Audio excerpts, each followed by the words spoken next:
Halo semuanya, namaku Muhammad Abrori aka Si Abong, dan aku adalah anak gap year.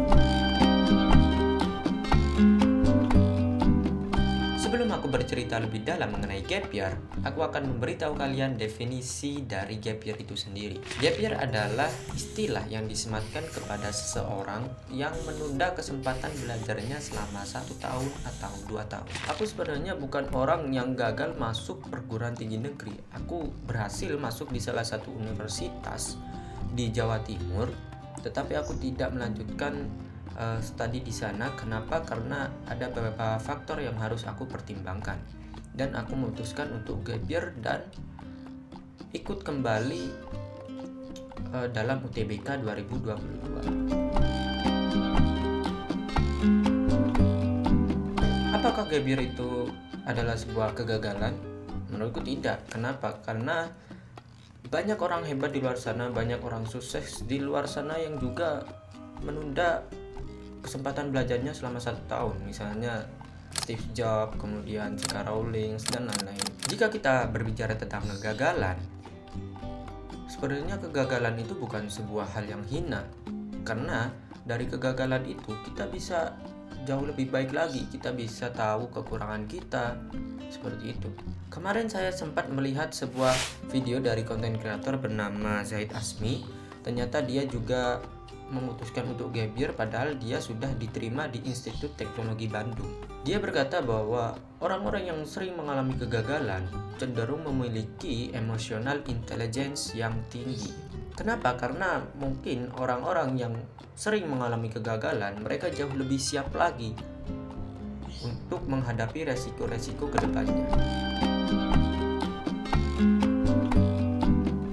Kemudian banyak sekali orang-orang yang menganggap bahwa jika kita gap year nanti kita akan ketinggalan. Kalau kita lihat berdasarkan umur dan waktu, memang kita tertinggal 1 tahun. Tapi kalau kita lihat berdasarkan pengalaman dan kesiapan, kita tidak jauh berbeda dari orang-orang yang sudah diterima di universitas. Karena orang-orang yang gap year ataupun yang diterima di universitas yang mereka inginkan, mereka sama-sama menjalankan sebuah kehidupan, mereka juga sama-sama menjalankan sebuah proses di mana mereka akan jauh lebih baik lagi. Yang gap year nanti bisa misalnya membuka usaha atau misalnya mencari pengalaman-pengalaman baru.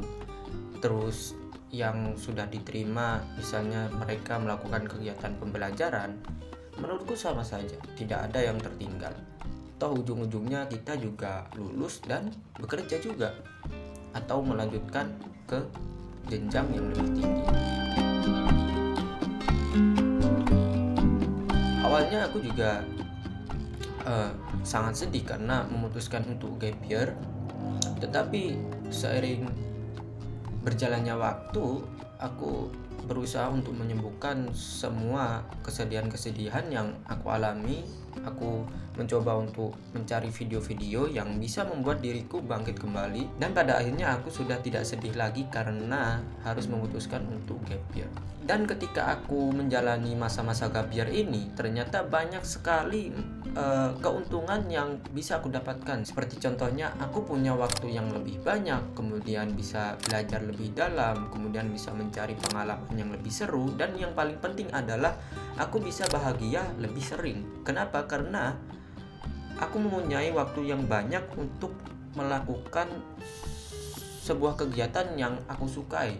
Salah satunya adalah membuat video di YouTube. Jadi untuk teman-temanku yang sedang menjalani masa-masa gap year, atau untuk adik kelasku yang tahun depan akan melaksanakan UTBK, kalian jangan bersedih. Karena apa? Karena masih banyak jalan yang bisa kalian lewati untuk masuk ke perguruan tinggi negeri.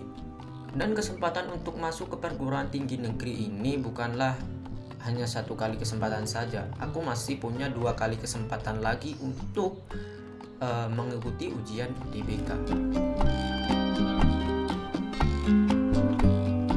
2 motivasi yang selalu aku ingat sampai sekarang, yaitu yang pertama, jangan pernah kalian berkata sia-sia dan mustahil sebelum kalian mati dalam mencobanya. Motivasi yang kedua yaitu prosesmu memang berbeda karena kau ditakdirkan untuk lebih unggul. Jadi jangan pernah kalian sedih, jangan pernah kalian merasa terpuruk, jangan pernah kalian merasa insecure. Kenapa? Karena percuma. Lebih baik kalian eh, habiskan waktu-waktu di masa gap year ini untuk hal-hal yang lebih bermanfaat. Seperti itu. Oke teman-teman, itu tadi adalah perspektifku tentang gap year. Jadi jika kalian merasa video ini bermanfaat, jangan lupa kalian like, comment, dan subscribe video ini. Dan sampai jumpa di video selanjutnya.